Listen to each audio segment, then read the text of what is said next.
할렐루야, 사랑하고 축복합니다. 오늘 중고등부 예배 가운데 오신 우리 중고등부 모든 가족들을 주님의 이름으로 사랑하고 축복합니다. 우리 시간 다 같이 사도신경으로 우리 신앙을 고백하며 하나님 앞으로 나아가도록 하시겠습니다.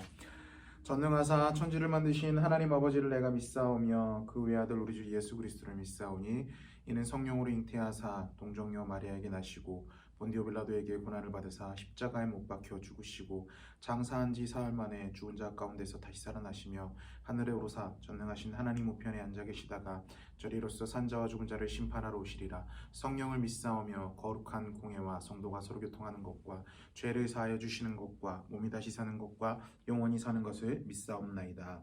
아멘.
사랑과 은혜 많으신 하나님 아버지 감사합니다. 이 귀한 주일 저희를 불러주시고 하나님을 예배할 수 있도록 허락하여 주신 건 너무나 감사드립니다.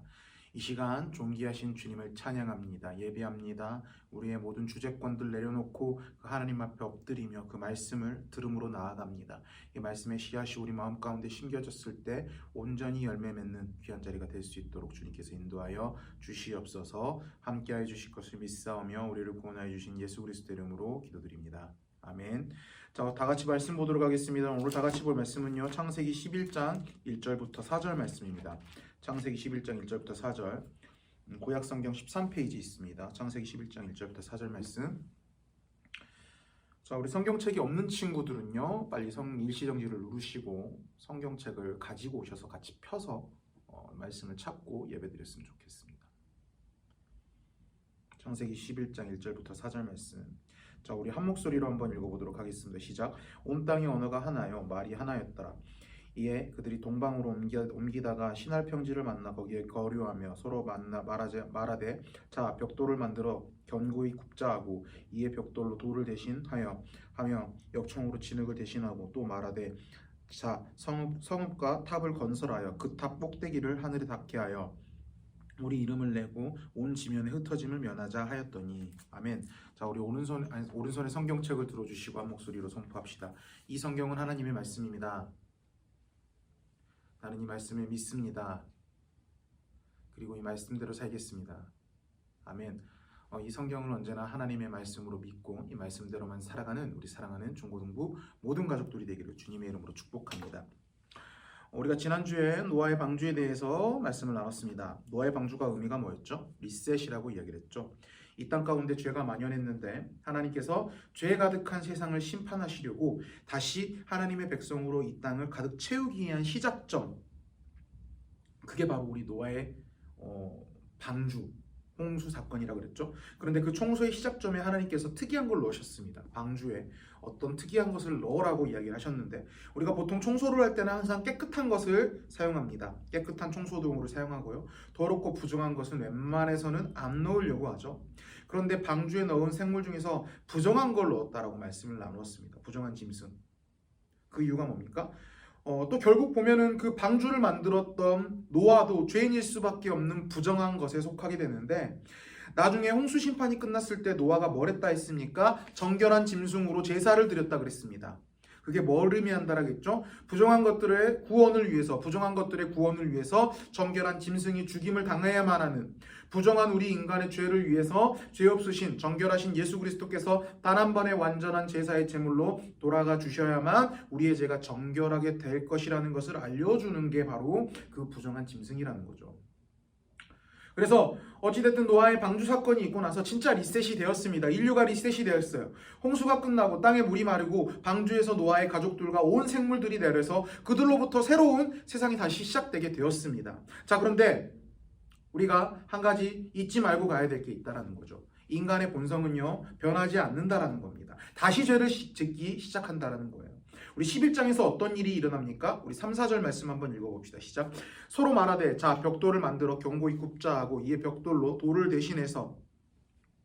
대신하며 역청으로 진흙을 대신하고 또 말하되 자, 성읍과 탑을 건설하여 그 탑 꼭대기를 하늘에 닿게 하여 우리 이름을 내고 온 지면에 흩어짐을 면하자 하였더니. 아멘. 자, 탑을 만들자고 하는 거예요. 자, 무슨 탑? 9절에 보면 바벨탑이라고 이야기를 하고 있죠. 자, 근데 왜 바벨탑이 문제가 되죠? 탑을 쌓는 거 하나일 뿐이잖아요. 탑을 쌓는 행위. 우리 탑 많잖아요. 탑을 쌓는 게 왜 탑을 쌓는 게 왜 문제가 됩니까? 목사님은요, 이 바벨탑을 쌓는 행위를 자체를 두고요, 하나님의 통치권을 벗어나려고 하는 인간 스스로가 하나님의 통치를 벗어나서 하나님의 기준과 하나님의 인도하심을 따라가는 것이 아니라 인간만이 홀로의 기준을 가지고 독단적으로 살아가려고 하는 우리 주인을 향한 도전이라고 이야기를 하는데요. 지금 인간은요, 어떤 사건을 겪고 난 다음에 바벨탑을 쌓고 있죠. 자, 홍수 심판이라는 일을 겪고 나서 인류가 리셋이 된 다음에 그 다음부터 인류가 퍼져나가다가 바벨탑을 쌓는 사건이 벌어지게 되는 것입니다. 자, 이 홍수 사건을 겪은 이후에 인간들 마음속에서는 어떤 특별한 감정이 있을 거예요. 바로 그걸 트라우마라고 이야기를 하는데요. 하나님께서 홍수 사건 이후에 인간들에게 다시는 물로 홍수로 심판하시지 않으시겠다라고 약속하셨어요. 그리고 인간에게 그 약속의 선물로 무지개를 선물로 주셨죠. 자, 그런데 문제는요, 인간 스스로는요, 그 트라우마를 벗어날 수 없다라는 거죠. 그 트라우마, 홍수에 대한 두려움이 어마어마했을 것이라는 겁니다. 왜 인간이 이 홍수에 대한 트라우마가 아직 남아있을 수밖에 없죠? 왜 그럴까요? 하나님은 분명하게 약속하셨잖아요. 홍수로 너네 인간을 심판하지 않으시겠다. 바로 죄 때문이에요. 하나님께서는 분명히 인간을 홍수로 심판하시지 않으신다고 약속하셨지만, 그런데 그 하나님을 온전하게 신뢰하지 못한 겁니다. 인간의 죄성 때문에. 그리고 그 두려움이 어디서 나옵니까? 인간 스스로의 내면에서 나오는 거예요. 인간 스스로가 하나님의 말씀을 믿는 대신 그들의 생각과 그들의 생각으로 이렇게 되면 어떡하지? 이렇게 되면 어떡하지? 그들의 죄성 있는 생각으로 하나님을 온전히 신뢰하지 못해서 그들의 생각 가운데 상황을 판단해서 하나님께서 우리를 다시 심판하시고 다시 홍수를 주시면 어떡하지라고 판단하고 있기 때문에 그들이 그 트라우마에서 벗어나지 못하고 있다는 거죠. 자, 그런데 어찌됐든 이런 상황에서도요, 나름 인간들이 열심히 살았어요. 잘 살아왔습니다. 굉장히 노력해서 그들 스스로가 어느 정도 무엇을 할 수도 있을 것이다 라고 할 때가 온 거예요. 그래서 지금 오늘 본문 10장에서 보면은요, 오늘 본문 2절 말씀 10장에서 보면 노아의 후손들의 수많은 족보들이 나오는데, 사실은 이 족보들이 의미하는 게 노아가 이런 자손들을 낳았다라고만을 이야기를 하는 것이 아니라 노아의 후손들이 어떤 자취를 밟았고 어떤 일을 했는가를 보여주기 위해서 이 노아의 족보가 11장 이전에 들어있는 건데, 자, 이 지금 족보에서 나오는 유명한 이름들이 몇 가지 있습니다. 지금 다 의미가 있고 다 굉장히 중요하지만 지금 6가지만 이름을 대자면 메색, 마고, 마대, 야완, 두발 이런 이름이 있잖아요. 이런 이름들이 그냥 우리가 역사적으로 보면 그냥 지나칠 만한 이름은 아니라는 거죠. 이런 이름들이 역사적으로는요, 유럽 국가의 조상들이 되는 이름들이라는 거죠. 고멜이요, 독일, 프랑스, 영국, 미국, 마곡이 루마니아, 우크라이나, 마대가 이란, 야완이 그리스, 이탈리아, 스페인. 자, 이렇게 노아의 홍수 시점으로부터요, 인간들이 번창해서 지구 끝까지 점점 퍼져나가고 있었던 어느 지역에 정착해서 그 지역에서 인간의 인류를 영위해 갈 수 있는 기틀을 마련하고 어느 정도 성장할 수 있었던 기틀이 마련되었던 시점이라는 거죠. 점점 퍼져나가고 번창하기 위한 준비를 하고 있었던 시점. 단순하게 이 퍼져나가는 게 서로 뭉쳐있어서 어쩔 수 없이 낑낑낑 대다가 퍼져나가는 거, 그 정도가 아니에요. 그런 도피 정도가 아니라 굉장히 힘있고 땅을 정복해 나가면서 정착해 나가는 인류의 기틀이 단단해져 나가고 있었던 그런 상황이라는 거죠. 여러분들이 이런 상황에 처해 있다면 여러분들은 어떤 마음이 생기겠죠? 굉장히 자신감이 생기겠죠? 마음 가운데. 자, 그래서 인간 스스로가 자신감이 생기니까 스스로 의문점을 던져보는 겁니다. 홍수? 과연 그게 그렇게 두려운 건가? 두려울 수도 있지. 그런데 우리가 이렇게 퍼져나가면서 인류의 기틀을 이렇게 만들어 나가고 있는데 과연 우리의 능력으로 그 홍수를 극복할 수 없을까? 라고 하는 의문을 던져보기 시작합니다. 물론요, 시작점은 좋지 않았어요. 어찌됐든 홍수에 대한 트라우마는요, 하나님의 말씀을 100% 신뢰하지 못해서 나온 것이기 때문에 그 시작점은 선하진 않았지만, 어찌됐든 그럼에도 그들 스스로가 그 두려움을 극복하려고 하는 모습이기 때문에 굉장히 긍정적이긴 합니다. 그런데 여기까지는 좋았다라는 거죠. 여기까지만 좋았다라는 거죠. 그 정도가 이제 선을 넘기 시작합니다. 우리 4절 말씀 한번 읽어보도록 하겠습니다. 시작. 또 말하되 성읍과 탑을 건설하여 그 탑 꼭대기를 하늘에 닿게 하여 우리 이름을 내고 온 지면에 흩어짐을 면하게 하자 했더니. 아멘. 자, 지금 뭐라고 이야기합니까? 이 탑을 쌓아 꼭대기를 하늘에 닿게 하여 라고 이야기를 하고 있잖아요. 자, 이게 무슨 말입니까? 그들의 스스로가 그들의 능력과 그들의 기술로 하늘에 닿게 하여.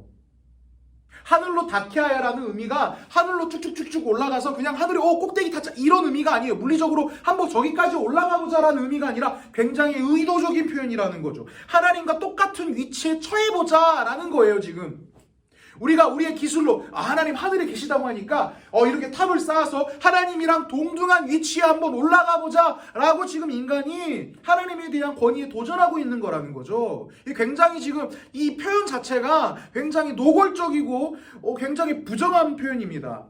하나님과 똑같이 되어서 이제 홍수로 인간이 더 이상 심판받지 않게 한번 해보자, 지금 이 말을 하고 있는 거예요. 지금 그냥 홍수 심판 어떻게 피할 수 있으면 피해보자 이런 게 아니라 하나님이랑 똑같이 돼서 그 홍수로 심판하시려고 하는 하나님을 한번 우리가 우리의 힘으로 한번 막아보자, 지금 이렇게 이야기를 하고 있다라는 거죠. 굉장히 건방지죠. 시건방지죠. 자, 그리고 이 다음에 뭐라고 합니까? 우리의 이름을 내고 온 지면에 흩어짐을 면하자라고 하잖아요. 이것도 굉장히 노골적인 표현인데 이 말이에요. 우리가 혹여 하나님께서 우리를 심판하는 것을 못 막았다 치자. 그래서 혹여 심판을 받을지언정 지금 이렇게 퍼져나가고 있는 것, 지금 인류가 이렇게 발전할 수 있는 것, 지금 이 모습을 보면 우리가 힘을 모아서 똘똘 뭉친다면 무언가 다시 할 수 있을 거야. 그치? 우리가 뭉치는 거, 우리가 함께 있는 거, 그것이 우리의 힘이고 우리의 능력이니까 우리가 더 이상 흩어짐을 면하게 하자. 하나의 기틀을 마련해서 하나의 무언가 우리의 기준점을 마련해서 우리의 인류를 한번 번영시켜보자. 우리의 힘으로 무언가 해보자. 우리의 힘으로만 무언가 해보자. 지금 이 이야기라는 거죠. 자, 여러분들, 성도는요, 그리스도인들은요, 무엇이 힘입니까? 우리 찬양도 있죠. 예수는 나의 힘이요.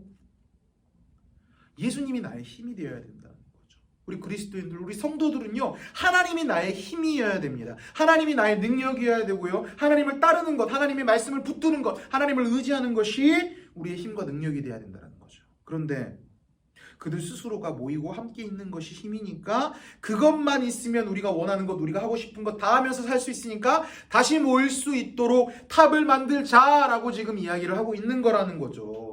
인류 수수료가 인류의 능력과 기술, 그들의 힘을 그들의 우상으로 삼게 되어버린 거라는 거죠.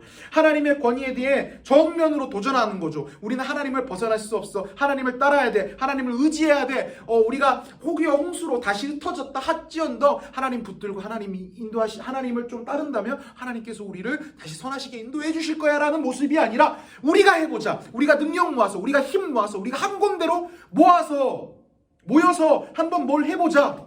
하나님 필요 없어 라고 하는 하나님의 권위에 대한 정면적인 도전이라는 거죠. 지금 바벨탑을 쌓는 행위 자체가 굉장히 부정적이고 노골적이고 하나님에 대한 권위에 정면으로 도전하는 그런 안 좋은 행위라는 거죠. 그런데요, 우리가 한번 되돌아보셨으면 좋겠습니다. 과연 우리의 모습 가운데 우리 인생의 바벨탑을 내가 쌓으려고 하고 있지 않는가? 지금 이 당시에 바벨탑을 쌓으려고 하는 인간들의 모습이 내 삶 가운데 있지 않는가 한번 되돌아보셨으면 좋겠습니다. 우리의 삶 가운데, 우리의 인생의 여정 가운데, 우리의 공부하는 계획 가운데, 우리의 꿈을 이루어가는 가운데, 심지어는 우리의 교회 생활 가운데, 신앙생활 가운데도 하나님의 인도하심에 대해서는 전혀 관심이 없어요. 하나님께서 어떤 의도를 가지고 어떤 일을 행하실지에 대해서는 전혀 관심이 없습니다. 내가 원하는 그림, 내가 원하는 미래, 그런 것들을 위해서 내 스스로가 판단해서 결정하기 위한 기준들이 내 삶 가운데, 여러분들의 삶 가운데 있지 않습니까? 여러분들의 바벨탑을 여러분들 스스로가 쌓아가고 있지 않습니까? 우리는요, 판단하면 안 돼요. 우리는요, 우리 삶의 기준점이 무엇이어야 된다라는 기준점을 만들면 안 됩니다. 분별할 수는 있어야죠. 이게 하나님께서 원하시는구나, 원하시지 않는구나 라는 걸 분별할 수 있어야 됩니다. 이 말씀을 통해서요. 근데 우리는요, 판단하면 안 되는 거예요. 판단은 하나님이 하시는 겁니다. 우리는 우리의 삶, 지금 이 시간을 살아가고 있는 지금 이 순간순간 분별하면서 살 뿐이고요. 우리는 그에 대한 결과, 그에 대한 모든 것들에 대한 기준점을 삼아서 판단하면 안 되는 겁니다. 그런데 여러분들 스스로가 여러분들 마음 가운데 판단하고 있지 않는지 한번 되돌아보셨으면 좋겠습니다. 나만의 바벨탑. 이렇게 해야 내가 잘 살아. 이렇게 하는 사람이 저렇게 잘 살아. 이렇게 해야 되는 사람만이 그렇게 잘 사는 거야 라고 내 스스로가 지금 내 삶 가운데 판단하고 있지 않습니까? 과연 내 삶 가운데 그렇게 판단하고 기준점, 바벨탑처럼 세워져 버린 기준으로 삼아져 있던 것이 무엇인지 한번 되돌아보셨으면 좋겠습니다. 그것은요, 여러분들, 그냥 이렇게 살아야지. 뭐 그리스도인도 뭐 별거 있어? 이런 정도가 아니라요. 바벨탑을 쌓는 행위, 하나님의 권위에 대한 정면적인 도전이라는 것입니다. 바라기로는 내 삶 가운데, 내 인생 가운데 그런 하나님을 향한 정면적인 도전이 있다면 내려놓기를 소망합니다. 그것이 하나님께서 원하시는 것이고요. 그리고 두 번째로, 이게 진짜 중요한데, 이게 여러분들에게 가장 더 와닿을 것 같은데요. 여러분들을 위한 거라는 거죠. 자, 흩어짐을 면하게 하는 바벨탑을 만들었는데 결국은 그 이후에 하나님께서 어떻게 하셨습니까? 9절, 흩어버리셨잖아요. 흩으셨다고 이야기를 하잖아요. 그들이 원했던 것, 그들이 바랬던 것 다 헛수고가 된 거예요. 우리가 원하는 것도 마찬가지라는 거죠. 우리가 원하는 것은 우리 각자 다를 겁니다. 다 다릅니다. 그런데 우리가 원하는 것들을 위해서요, 하나님께 묻지도 않고, 하나님을 붙들지도 않고, 하나님을 원하지도 않고, 하나님께 구하지도 않고, 우리들 스스로가 스스로의 기준을 만들어서 산다. 스스로의 바벨탑을 만들어서 그 바벨탑을 기준으로 판단하고, 그 바벨탑을 기준으로 행동하고 산다. 자, 그러면 어떻게 됩니까? 어렵지 않아요. 말씀에 나와 있잖아요. 하나님께서 흩으신다라고 이야기를 하잖아요. 그래서 여러분들의 바벨탑을, 오늘 설교 말씀의 제목처럼 바벨탑을 무너뜨리는 게 여러분들을 위한 길이라고 이야기를 하는 거예요. 그렇게 노력하고 발부둥 쳐봤자 하나님 마음에 원하시지 않으신다면요, 하나님께서 바로 흩어버리신다는 것입니다. 여러분 헛수고 하는 거예요. 여러분들이 그렇게 하는 거. 바라기로는 우리 삶 가운데 나만의 바벨탑을 쌓는 삶을 살고 있다면 다 내려놓고 존귀하신 하나님 한 분만을 바라보면서 그분을 붙들면서 그분 한 분만을 신뢰하는 삶을 살아가는 우리 사랑하는 중고등부 모든 가족들이 되기를 소망합니다. 각자의 바벨탑, 삶의 분야마다 다 다를 겁니다. 뭐 공부가 될 수도 있고요, 내 꿈이 될 수도 있고요, 친구 관계일 수도 있고요, 연인 관계일 수도 있고요, 교회 생활일 수도 있고요. 각자의 분야와 각자의 환경은 다 다르는데요. 설령 우리가 나만의 바벨탑을 지금 내가 쌓고 살아가고 있는지 한번 점검해 보시고, 그렇다면 그걸 내려놓고 다른 것이 아니라 온전히 그 모든 삶의 영역에서 하나님의 말씀만 가지고 내가 분별하고 살겠다고, 분별만 하면서 내가 살겠다고 살아가기로 다짐하는 우리 사랑하는 중고등부 모든 가족들이 되기를 주님의 이름으로 축복합니다. 기도하겠습니다. 사랑과 은혜 많으신 하나님 아버지, 감사합니다. 오늘 이 시간 이 자리 가운데 불러주시고 하나님을 예배할 수 있도록 허락하여 주신 것 감사합니다. 주님, 이 당시에 사람들이 그랬던 것처럼 내 삶에 내가 바벨탑을 쌓고 있지 않나 한번 되돌아봅니다. 주님, 그 바벨탑을 쌓는 행위는 하나님의 권위에 정면적으로 도전하는 행위이며 우리의 삶을 우리의 삶을 위한 행동이 아님을 믿음으로 고백합니다. 주님, 내 삶의 어떤 영역이든지 내 삶의 바벨탑을 내가 쌓고 있었다면 그것들을 온전히 내려놓고 하나님 한 분만 붙들면서 살아가기로 다짐하는 우리 중고등부 모든 가족들이 될 수 있도록 주님께서 인도하여 주시옵소서. 우리를 구원해 주신 예수 그리스도 이름으로 기도드립니다. 아멘.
자, 광고하겠습니다.